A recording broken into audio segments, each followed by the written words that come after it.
বিসমিল্লাহির রহমানির রহিম। এখন আমরা দেখব যে এক্সপন 1G অণুতে কিভাবে ফার্মওয়্যার আপগ্রেডেশন করতে হয় এবং যেগুলি ওএলটিতে অটোমেটিক্যালি এক্সপন হিসেবে কানেকশন হয় না, তো সেগুলোর জন্য নতুন যে ফার্মওয়্যারটা এসেছে সেটা নিয়ে আমরা আপগ্রেডেশন করব। তো এখন শুরু করব। প্রথমে যেটা করতে হবে সেটা হচ্ছে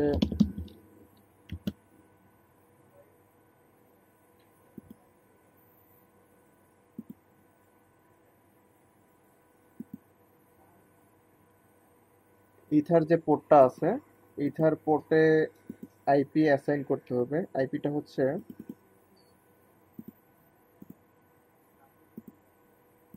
192.168.1.2। ওকে, আমরা যে কোনো ব্রাউজার, সেটা হতে পারে গুগল অথবা মজিলা ফায়ারফক্স অথবা গুগল ইডজ, আমরা যে কোনো আমরা এখন গুগলটাকে চুজ করি।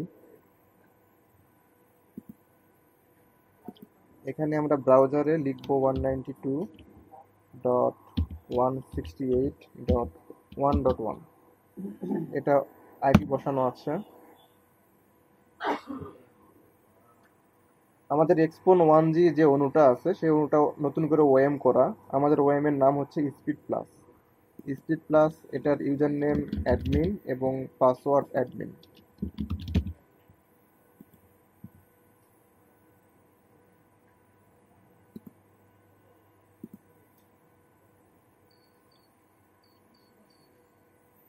এখান থেকে আমরা দেখতে পাচ্ছি যে 1G এক্সপন অণু, এটার ম্যাক অ্যাড্রেস, অল ডিটেলস এখানে দেওয়া আছে।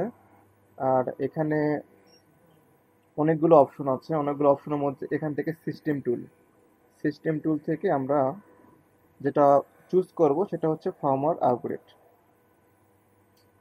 যেহেতু আমরা আজকে ফার্মওয়্যার আপগ্রেডেশন নিয়ে কাজ করতেছি, সেহেতু নতুন করে আমরা ফার্মওয়্যার কিভাবে আপগ্রেডেশন করতে হয় সেটাই দেখব। ব্রাউজারে ক্লিক করলাম, ব্রাউজার থেকে ডেস্কটপে আমার আছে, ডেস্কটপে স্পিড প্লাস নামের যে ফোল্ডার, এইটা আপগ্রেডেশন করে দিব।